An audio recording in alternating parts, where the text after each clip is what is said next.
नमस्कार विद्यार्थी मित्रांनो, मी ब्राह्मणे यसे गोखले एज्युकेशन सोसायटीचे भिकुसा हायस्कूल सिन्नर या ठिकाणी मी सहाय्यक शिक्षक म्हणून काम करत आहे. आज आपण कुमार भारती इयत्ता 10वी या पुस्तकातील स्थूल वाचन या स्थूल वाचनातला जो पाठ आहे बालसाहित्यिका गिरिजा कीर हे पाहणार आहोत. याच्या लेखिका आहेत डॉक्टर विजया विजयकुमार बाळ.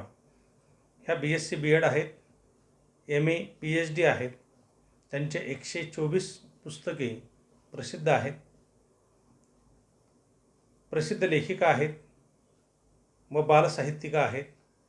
त्यांची कथा, कादंबऱ्या, नाटके तसेच बालकांसाठी कथा, कादंबऱ्या, नाटके अशी सुमारे 117 पुस्तके प्रकाशित आहेत. मराठी विश्वकोश मंडळाच्या त्या 9 वर्ष अध्यक्ष होत्या. विश्वकोशाच्या ग्रंथवाचन स्पर्धांच्या कामगिरीबद्दल कोलंबो विद्यापीठाकडून डिलीट ही पदवी त्यांना प्रदान करण्यात आली. साहित्य क्षेत्रातील महाराष्ट्र राज्य पुरस्कार, महाराष्ट्र साहित्य परिषदेचा पुरस्कार, शिक्षण क्षेत्रातला जिजामाता पुरस्कार यासह वेगवेगळ्या 55 पुरस्कारांनी त्यांना सन्मानित करण्यात आले आहे. सन 2007 साली सांगली येथे झालेल्या मराठी बालकुमार साहित्य संमेलनाच्या त्या अध्यक्ष होत्या. त्यांचे अंतरंग, अभिनेत्री, अक्षांश रेखांश या कादंबऱ्या, आपली माणसं, ऋणानुबंध, गप्पागोष्टी, हृदयस्पर्शी हे कथासंग्रह, एक हिरवी गोष्ट, तिची कहाणी, त्या तिघी ही नाटके, झिपरी, बिट्टीच्या बाराबाता या बालकादंबऱ्या, उत्तम कथा, अद्भुत जगाच्या सफरीवर, गोष्टी घ्या गोष्टी इत्यादी बालकथा, त्याचप्रमाणे चिंगू चिंगम, दोन मित्र, बंडू बॉक्सर ही बालनाटके इत्यादी विपुल लेखन प्रसिद्ध आहे. काही नावे वलयांकित असतात तर काही हृदयांकित असतात. गिरिजा कीर हे नाव मात्र वलयांकित असूनही हृदयांकित आहे, कारण त्यांच्या लेखन प्रवासाला माणुसकीची किनार आहे.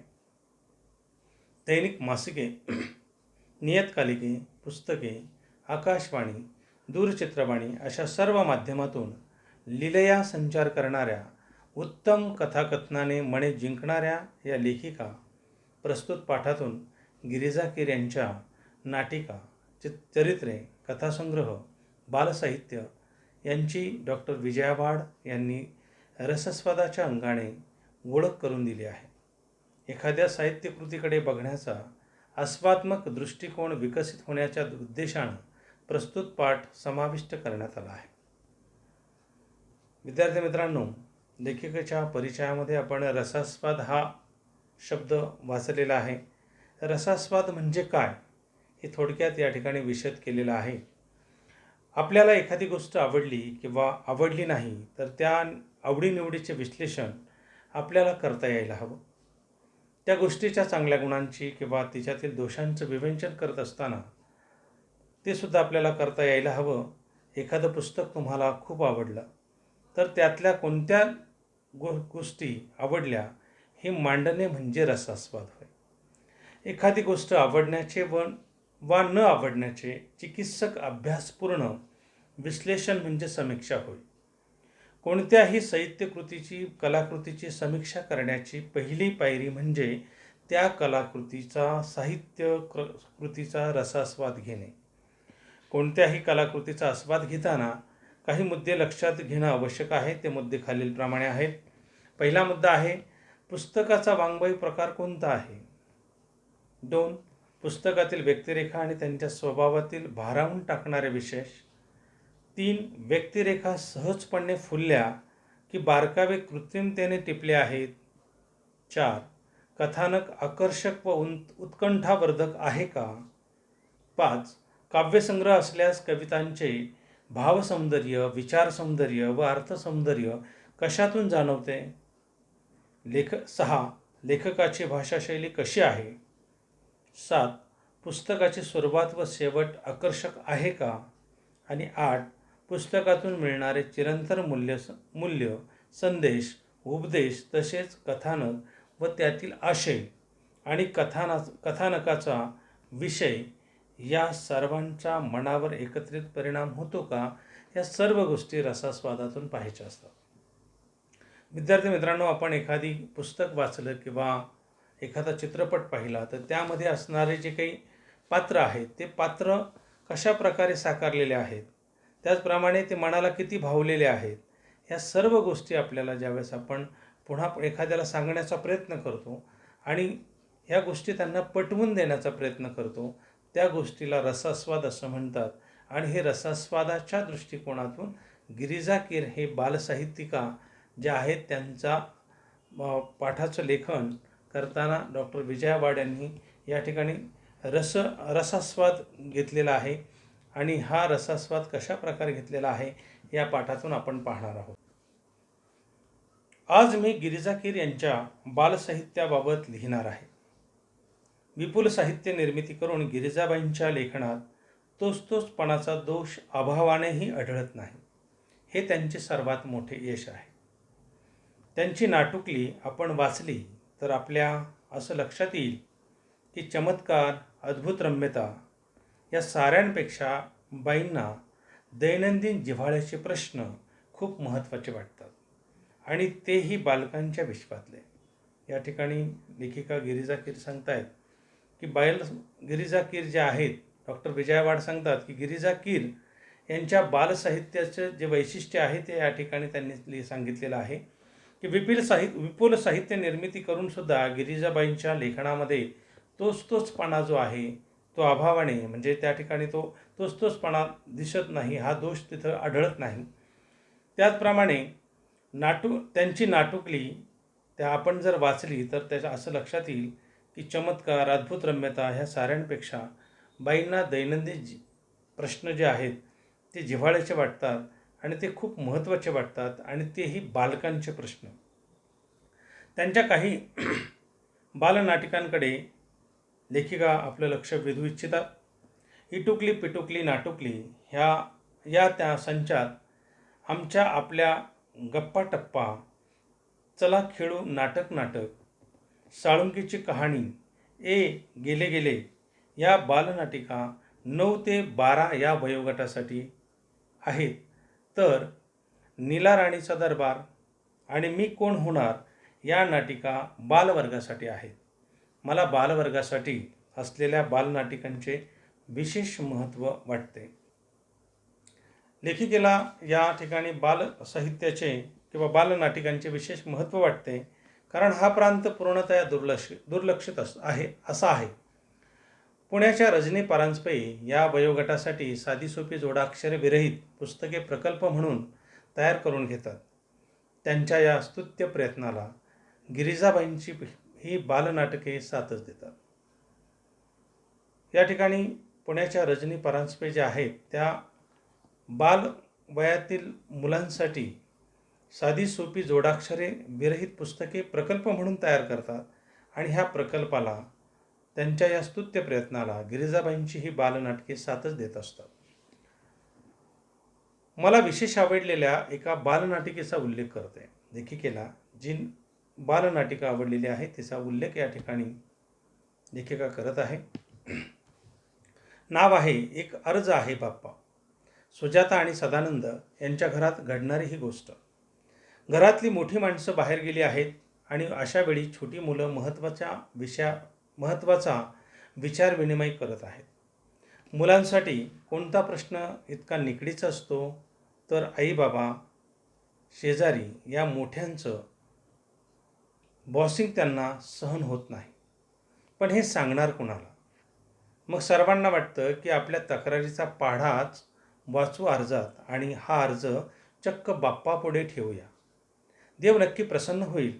आणि मग सुरू होते एक सामुदायिक अर्जलेखन.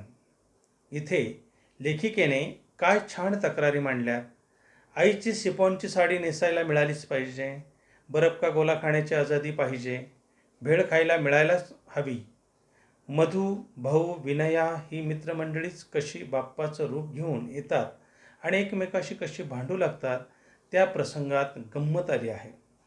या नाटिकेला मुलांच्या मनाच्या खिडक्या उघडण्याचे कौशल्य लाभले आहे. छोटे मोठे सारेच या नाटिकेच्या प्रयोगात रंगून जातील. नाटकाला जे दृश्य परिणाम असायला हवेत ते गिरिजाबाईंच्या नाटकात प्रभावीपणे दिसतात. मोजक्या पात्रातून जिवंत दृश्य साकार करणे आणि बालप्रेक्षकांची मने जिंकणे ही अवघड बाब आहे, पण बाई ती लीलया पेलतात. आता आपण गिरिजाबाईंच्या बालांसाठी असलेल्या अन्य साहित्यकृतीकडे वळूया. लहान मुलांच्या मनावर उत्तम संस्कार घडावेत म्हणून बाईंनी पुण्यश्लोक अहिल्याबाई होळकर, तपस्विनी अणुताई वाघ, शिक्षणव्रती ताराबाई मोडक, संत गाडगेबाबा, महात्मा ज्योतिबा फुले अशी सुंदर सुंदर चरित्र लिहिली आहेत. त्यांच्यातली सामाजिक बांधिलकीची भावना जणू मुलांच्या हृदयाला साद घालते. त्या म्हणतात, थोरांनी केलेलं कार्य पुढे नेणे हेच त्यांचं खरं स्मारक. प्रत्येक चरित्रात त्यांनी एक एक महत्त्वाचा विचार मांडलेला आहे. तो आपण पुढे पाहूया. उदाहरणार्थ, महात्मा ज्योतिबा फुले यांच्या चरित्रात गिरिजा कीर लिहितात, प्रत्येक सुशिक्षित स्त्रीला आपल्याला लिहिती बोलती करणाऱ्या या पित्याचं ऋण कधीही विसरता येणार नाही. विद्यार्थी मित्रांनो, महात्मा ज्योतिबा फुले यांनी स्त्रियांसाठी जे शिक्षण सुरू केलं आणि ते शिक्षण दिल्यामुळे आजची स्त्री ही सबला झालेली आहे.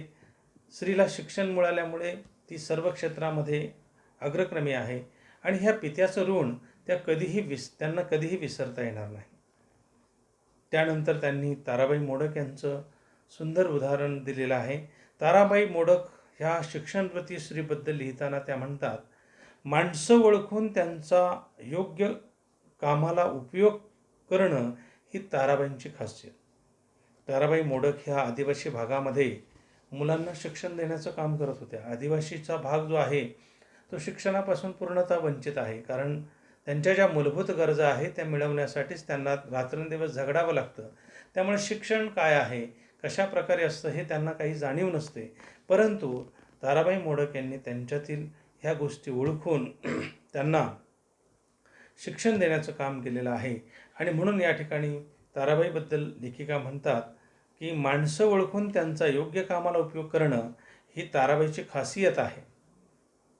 खरं आहे, मोठी माणसेच हिऱ्याची पारख करू शकतात. ताराबाई मोडक यांचा वसा पुढे चालवणाऱ्या म्हणजे ताराबाई मोडक नंतर त्यांचं काम पुढे चालवणाऱ्या अणुताई वाघ यांचे चरित्र सादर करताना गिरिजाबाई म्हणतात, ज्या भागात काम करायचं त्या भागातील मुलं शेती आणि शिक्षणासाठी येती करणं, त्या परिसरातल्या जीवनावश्यक अडचणी लक्षात घेणं, कार्यानुभव शिकवताना रोजगाराची संधी उपलब्ध करून देणं, त्यांना समजेल अशी भाषा वापरणं, श्रद्धेनं शिकवणं, त्यात प्रेम ओतणं, या गोष्टी अणुताईंनी आचरणात आणल्या. जन्मभर ते कार्य पुढे नेण्यासाठी सळसळत्या रक्ताची तरुण मुलं पुढे येऊन हेच अणुताईचे खरं स्मारक ठरेल. अणुताई वाघ यांनी ताराबाई मोडक नंतर शिक्षणाचा वसा जो आहे तो पुढे चालवला आणि हा वसा चालवत असताना त्यांनी आदिवासी मुलांना अतिशिक्षणाच्या प्रवाहासाठी आणण्यासाठी त्यांना कार्यानुभवच्या माध्यमातून त्यांच्या हाताला रोजगार उपलब्ध करून देण्यापर्यंत संपूर्ण काम त्यांनी केलेलं आहे. आणि हेच काम पुढं नेण्यासाठी सळसळत्या रक्ताची तरुण मुलं पुढं येणं किंवा आली पाहिजेत, हेच अणुताईचं खरं स्मारक ठरेल. त्यानंतर त्यांनी दुसरं उदाहरण सांगितलेलं आहे. संत गाडगे महाराज यांच्या चरित्रातील हा संदेश बघा असं त्यांनी सांगितलं आहे. मुलांनो, संतपद प्राप्त व्हायला चमत्कार करावे लागत नाही. आपल्या देशामध्ये नव्हे महाराष्ट्रामध्ये अनेक संत होऊन गेले आणि संत होण्यासाठी कोणता चमत्कार करावा लागत नाही. विभूती लावून ध्यानस्थ बसावे लागत नाही. विभूती म्हणजे अंगाला राख लावून ध्यानस्थ बसावं लागत नाही. पहाडात निघून जावं लागत नाही. लोकात राहून लोकजागृती कशी करावी हे संत गाडगे महाराजांनी दाखवून दिलं, म्हणूनच ते महान संत झाले. डॉक्टर बाबासाहेब आंबेडकर असतील, त्यानंतर महर्षी धोंडो कर्वे असतील, महात्मा ज्योतिबा फुले असतील, ह्या लोकांनी अंगाला विभूती लावून काम केलं नाही. ते ध्यानस्थ बसून त्यांनी कोणता यज्ञ केला नाही किंवा ते हिमालयात जाऊन किंवा पहाडात जाऊन त्यांनी कोणत्याही प्रकारे वेळ घालवला नाही, तर त्यांनी आजूबाजूच्या समाजात राहून आजूबाजूच्या लोकांना त्यांनी लिहितं केलं. समाजातील रूढी परंपराच्या विरोधात जाऊन लोकांपर्यंत शिक्षण पोहोचवलं. गाडगे महाराजांनी सुद्धा स्वच्छता करून लोकांपुढे आदर्श निर्माण केला. हे काम केल्यानंतर माणूस संत पदाला जाऊन पोहोचतो. त्यासाठी इतर गोष्टी करण्याची गरज नाही, असं संत गाडगे महाराज म्हणतात. दुःखाच्या अग्नीत होरपळूनही शुद्ध सोन्यासारख्या लखलखणाऱ्या माता अहिल्याबाई होळकर यांच्या चरित्रात त्या लिहितात की प्रजेला पुत्रवत मानून अपार सुख देणाऱ्या, दानधर्म करणाऱ्या अहिल्याबाई सदैव इतरांसाठी जगल्या एखाद्या अचल दीपस्तंभासारख्या. त्यांचं जीवन गंगाजळासारखं निर्मळ होतं. विद्यार्थी मित्रांनो, असं म्हणतात की गंगाजळ हे निर्मळ आहे आणि हे निर्मळ जीवन अहिल्याबाई होळकर ह्या जगलेल्या आहेत. कारण त्यांनी आपल्या जनतेला आपल्या पुत्राप्रमाणे सांभाळलेलं आहे. जसं छत्रपती शिवाजी महाराजांनी आपल्या प्रजेला जसं आपल्या एक अविभाज्य घटक मानलेला होता, त्यांच्यावर सुद्धा त्यांनी पुत्राप्रमाणेच प्रेम केलेलं होतं. तसंच अहिल्याबाई होळकरांनी सुद्धा या प्रजेला आपल्या पुत्राप्रमाणे मानलेलं होतं, दानधर्म केलेला होता आणि ज्या रंजले गांजलेले होते त्यांना त्यांनी मदत केलेली होती आणि त्या आपल्या प्रजेसाठी त्या जगल्या, त्या म्हणजे एखाद्या अचल दीपस्तंभासारख्या, आणि त्यांचं जीवन खऱ्या अर्थानं गंगाजळासारखं निर्मळ झालेलं होतं. अशा प्रकारे प्रत्येक चरित्रातून गिरिजाबाईंनी मुलांना एक प्रत्येकारी संदेश दिला आहे. मुलांना पचेल रुचेल अशी सोपी व पण हृदयाला हात घालणारी भाषा वापरून त्यांनी चरित्रलेखनाला एक नवा आयाम दिलेला आहे. गिरिजाबाईंनी बालांसाठी विपुल कथाही लिहिल्या आहेत. विशेष करून गिरिजाबाईंनी बालकांसाठीच बऱ्याच कथा नाटकं लिहिलेली आहेत. तू सावित्री हो या पुस्तकात एकूण 8 कथा आहेत. त्यातील एका माणसाची ही कथा निरंतर सुंदर उतरली आहे. मधू या गरीब मुलाची आई आजारी पडते. तिच्या पोटात गाठी झाल्याचे डॉक्टर सांगतात आणि ऑपरेशनने तिला बरं वाटेल असा निर्वाळाही देतात. मधू अत्यंत निरुपायाने एकाचे पाकिट मारतो, कारण त्याच्याजवळ पैसे नसतात. मधू नोटा मोजतो, तब्बल 2000, पण सोबत चिठ्ठी असते. प्रिय आनंदा, सोबत 2000 रुपये पाठवतोय. आईचं औषध पाणी नीट कर.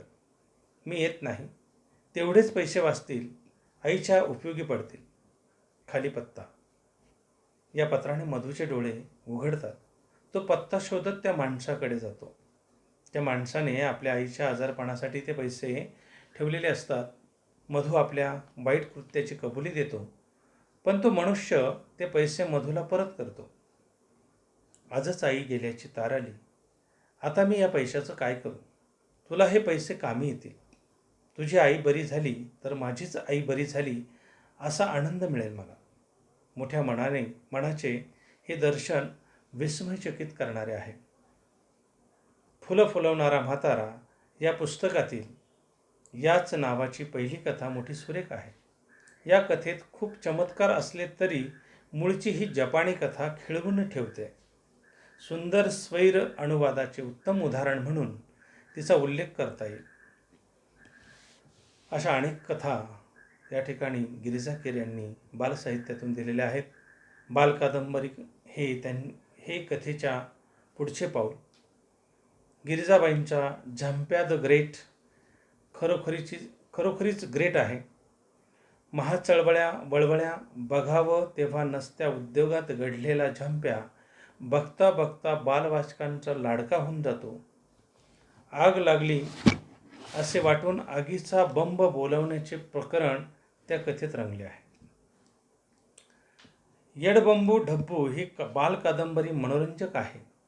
प्रत्येक लहान मूल आईचं आपलं आवडतं व्हावं या प्रयत्नात असतं. ढब्बू हा मुलगा आईला उगाचच्या उगाच त्रास देणारा नसतो. ताईचा साखरपुडा असतो, त्यासाठी घरात मिठाई केलेली असते. काही गरीब मुले मागू लागतात, डब्बू नाही म्हणतो, पण आई म्हणते तुकडा तुकडा देऊन टाक त्यांना, कोणाला दुःखी ठेवू नये, सर्वांवर प्रेम करावे. डब्बू ते ध्यानात ठेवतो. दुपारी सगळे वामकुक्षी म्हणजे दुपारी झोपलेले असतात, त्यावेळी आईनं व्याह्यांना देण्यासाठी आणलेली मिठाईची ताट डब्बू भिकाऱ्यांना वाटतो. तो भाग वाचकांना आवडावा असा आहे. एकूणच गिरिजाबाईंना शब्दांचे इतके सुंदर दान पडले आहे की अनंत हस्ते कमलाकरांनी देता किती घेशील दो कराने असे वाटावे. गिरिजाबाईंच्या लेखणीला, त्यांच्या संस्कारक्षम वाङ्मयाला माझा अंतःकरणपूर्वक मानाचा मुजरा. अशा प्रकारे या पाठामध्ये गिरिजा कीर यांच्या साहित्यामध्ये अनेक उदाहरणं दिलेली आहेत. अनेक गोष्टी त्यांनी बाल कादंबरीतून सांगितलेल्या आहेत. त्याचप्रमाणे या बाल कादंबरीमध्ये लिहिताना बालकादंबऱ्या लिहिताना बालमन त्यांनी जपलेलं आहे. हे बालमन जपत असताना त्यांनी प्रत्येक नाटकामध्ये हृदयस्पर्शी गोष्टी सांगितलेल्या आहे, काही गमतीदार गोष्टी सांगितलेल्या आहेत. आणि ह्या सर्व गोष्टी सांगत असताना त्यांनी ह्या सर्व गोष्टी लेखन जे आहे ते बालकांपर्यंत कसं पोहोचलं जाईल या दृष्टीनं त्यांनी प्रयत्न केलेला आहे. त्याचप्रमाणे या नाटकामध्ये जे बालकुमारांची मानसिकता त्यांनी जपलेली आहे, मुलांवर त्यांनी उदात्त संस्कार केलेले आहेत, मानवतेचा संदेश त्यांनी दिलेला आहे आणि बालकुमारांच्या बालविश्वातील आधारलेलं साहित्य त्यांनी या ठिकाणी आपल्याला दिलेलं आहे. तर अशा प्रकारे अनेक कादंबऱ्यांचा उल्लेख, लहान मुलांच्या नाटकांचा उल्लेख या ठिकाणी आलेला आहे, हा आपण पाहिलेला आहे. आणि बालसाहित्यिका गिरिजा कीर हा डॉक्टर विजया वाड यांनी सुंदर असे स्थूल वाचन आपल्यासाठी अभ्यासाला दिलेलं आहे. विद्यार्थ्यांनी हे स्थूल वाचन मनपूर्वक काळजीपूर्वक वाचलं पाहिजे. वाचल्यानंतर तुम्हाला एक एक कथेचा भाग किंवा त्या बालकादंबऱ्या कळतील. त्याचप्रमाणे रसास्वाद काय आहे, रसास्वाद म्हणजे काय, कारण रसास्वाद आपल्याला कवितेमध्ये हा रसास्वाद हा भाग येणार आहे. त्या पद्धतीमध्ये आपण वस्तू कवितेमध्ये रसास्वाद पाहिलेला आहे. तशाच प्रकारे इतर कवितांमध्ये सुद्धा रसास्वाद येऊ शकतो. तो आपण यथावकाश जसे आपली कृतीपत्रिका सोडवायची त्यामध्ये आपण पाहणारच आहोत.